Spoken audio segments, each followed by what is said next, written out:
So on Tuesday, hundreds of encrypted pagers in Lebanon and Syria began exploding at the same time.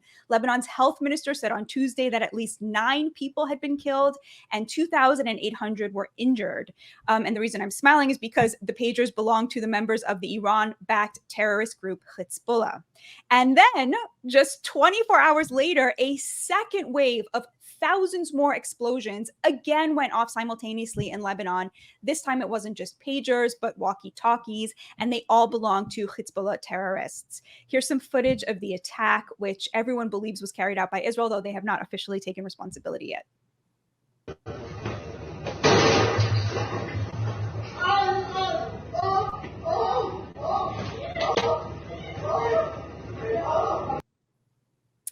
This was one of the most precise, sophisticated attacks we have ever seen, targeting terrorists embedded within a civilian population. There are tragically reports of 2 civilian casualties, and yet once again, Israel has set a new standard for urban warfare. And yet, many on the left are outraged that Hezbollah terrorists were killed. Someone so far is calling it terrorism. And then you had New York Representative AOC, who deplored the attack and said that it, quote, clearly and unequivocally violates international humanitarian law and undermines U.S. efforts to prevent a wider conflict. So, Abigail, AOC got a lot of flack about this. I'm going to try to steel man it very briefly, not what she said, but what she did. And then I want to see if you're convinced by that, what you have to say about this. So AOC is on a path from the far left to the center, right? I mean, I think it's very clear when she started out, she was like buying into the, Democratic Socialists, hook, line, and sinker. Since October 7th, she's really struggled, I think actually successfully, to distinguish herself from Ilhan Omar and Rashida Tlaib. She's taken a much more moderate approach to Israel. She calls for ceasefire, but also for the release of the hostages. She moderated a panel on anti-Semitism. She's clearly realized that, if she wants to have a political future, she's got to sort of move to the center, at least on this issue, at least a little bit more center. And to me, like when you're in that moment where you still have an eye on the left, you still see yourself as of the left, but you're trying to you've started to realize that they are psychotic about Jews and psychotic about Israel. You sort of take every opportunity you can because you've been sort of seen now or tagged as not one of them anymore, to kind of show, no, I still care about the human rights issues. And I think to me, that's sort of where this is coming in, as sort of like an attempt to say, no, I still care about that stuff, while also having, I think, quite successfully transitioned at least to the center left. What do you think of that argument? And what do you think more broadly of the response to this attack in Lebanon? So I don't agree. And here's why. AOC had nothing to say when 1,200 Jewish civilians were killed, massacred on October 7th. She had nothing to say when 12 Druze children were killed in the Golan by Hezbollah rockets. She had nothing to say when thousands of rockets showered on northern Israel, displacing 70,000 people and depopulating the north. And when combatants are killed in the most unprecedentedly targeted manner, Hezbollah combatants are killed. We're talking about the deadliest terrorist army in the world. That she's upset about.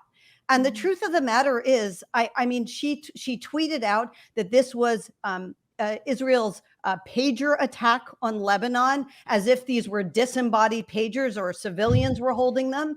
I thought that was a disgraceful tweet and dishonest. And the truth is, if she thinks this violates international law, this kind of targeted and incredibly precise attack on combatants, if that violates international law, then Israel can literally never defend itself. And that's what she wants. I mean, I'm sorry, she opposed the Iron Dome funding. I think that's where she comes from intellectually or ideologically, I should say. And I would just say that when she, if we remember back to 2019, when she was running and got elected, this is a woman who was the most promising progressive, member of Congress probably in the country. And she pushed all of her chips onto hating Israel. And now I think she's basically indistinguishable from Ilhan Omar. I think she appeals to a very narrow slice of America. And I think it's really unfortunate. Okay, so I totally failed in my steel manning, but River, I wanted to pose you a related question, which is, right after October 7th, when you would talk to non-psychotic, like non-anti-Semitic, non-pro-Hamas leftists, and they would say, no, Israel did have a responsibility and a right to respond to October 7th. And you say, okay, well, what should they have done that would have made you not attack them so much? They would say they should have carried out, precise assassinations, like precise targeted attacks.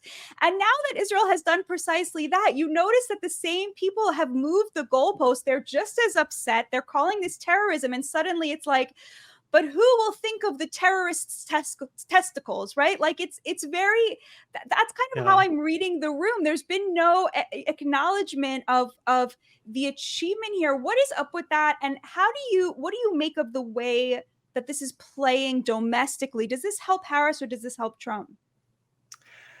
I don't know if it makes a difference really, because their Israel policies are more or less the same.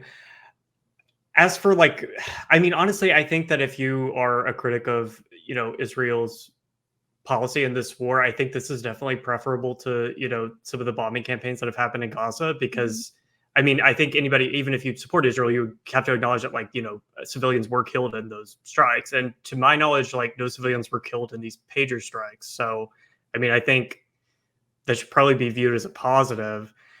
I guess, I am sort of sympathetic. I have seen some people say, well, wait, can a government just detonate my phone at any time? And I'm like, well, that's, yeah, I guess maybe that would be concerning. I don't know if this is new technology or what, but that's really the only case that if I were going to steal man, that's the only case that I could think of as being oh, if I tweet Montenegro is greater Serbia or something, are they going to blow up my phone in my hand?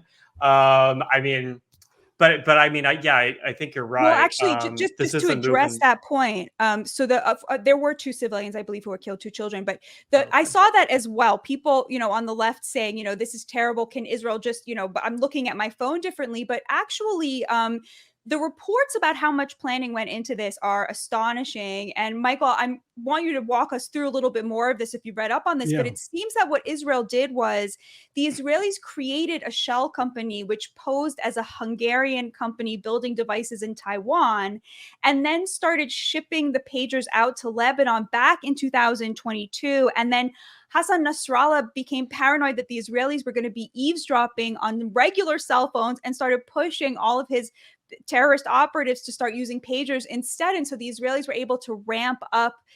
Basically, any device would not have the hardware nor the software to blow up. It was specifically the pagers ordered by the terrorists. Tell us more about this operation that you've learned and how you've reacted to the response here domestically as well. The operation is brilliant. And so, even if you hate Israel and want to blame it for everything and every problem in the world, you have to acknowledge that it was a brilliant operation. Ronan Bergman, who is an Israeli journalist who writes for the New York Times occasionally, and wrote a book about this, by the way. I've recommended this book probably more than any other book, called Rise and Kill First. And it is about the Israeli assassination campaign since 1948. And particularly, by the way, this is not new. People who express, shock by this have no idea the history of anything in the Middle East. Look, Bergman tells the very famous story in 1973, after Operation Wrath of God, appropriately named, after the Israeli Olympic team in Munich was killed. They went after everybody involved in that. Everybody in Black September was essentially the PLO.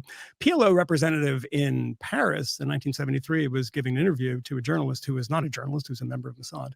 And then they did a follow-up. He called, and the phone blew up in his hand in Paris. This is a very, very common thing. They've done this many, many times in the past.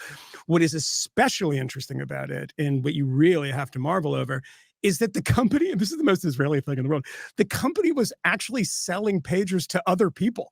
They were like, we're just going to be a company, like a pager company. I didn't know that pager companies needed to exist anymore, except for people like Hezbollah. So that shell company, and there's the reporting on this is very precise, and Bergman has the best sources in Israel on this issue, and on Unit 8200, the specific cyber people.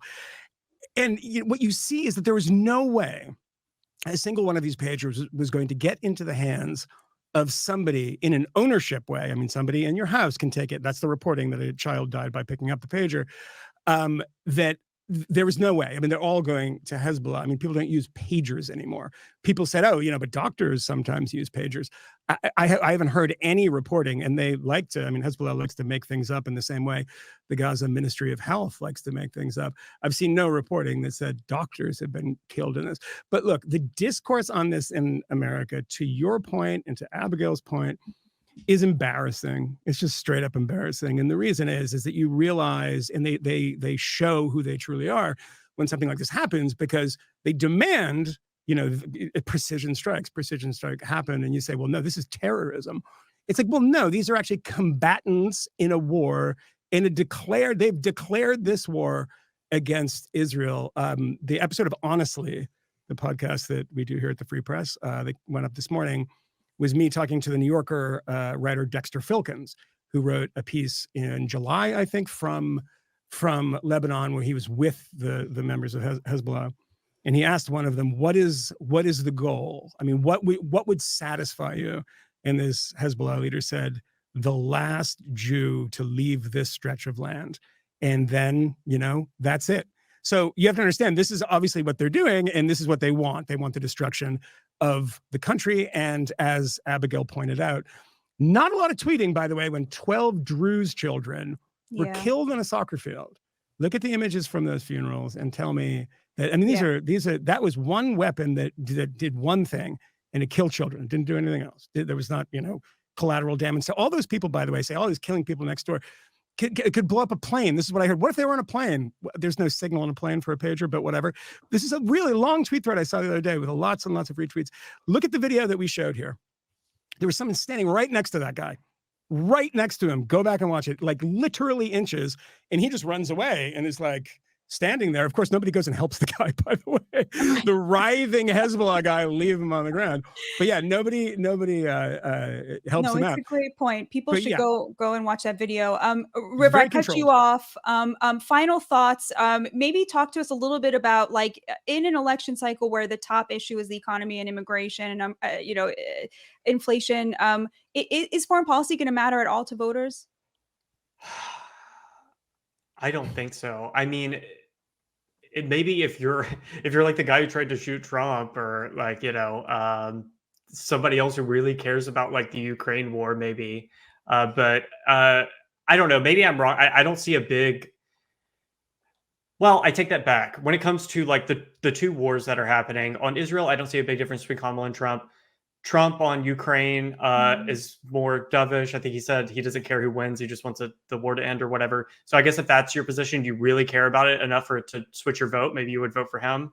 I don't think that's a lot of people. What I think will matter is his foreign policy with respect to trade, particularly trade with China, wanting to reamp some of the tariffs and that sort of thing. I think that that will help him with a certain type of blue collar voter who's, maybe seeing jobs shipped overseas and that sort of thing. Then again, I'm interested. Kamala, I believe, is branding that as some sort of national sales tax. That's sort of her spin on the tariffs. And so I kind of wonder how many people that will reach, like people who just actually don't understand that that's not actually what it is.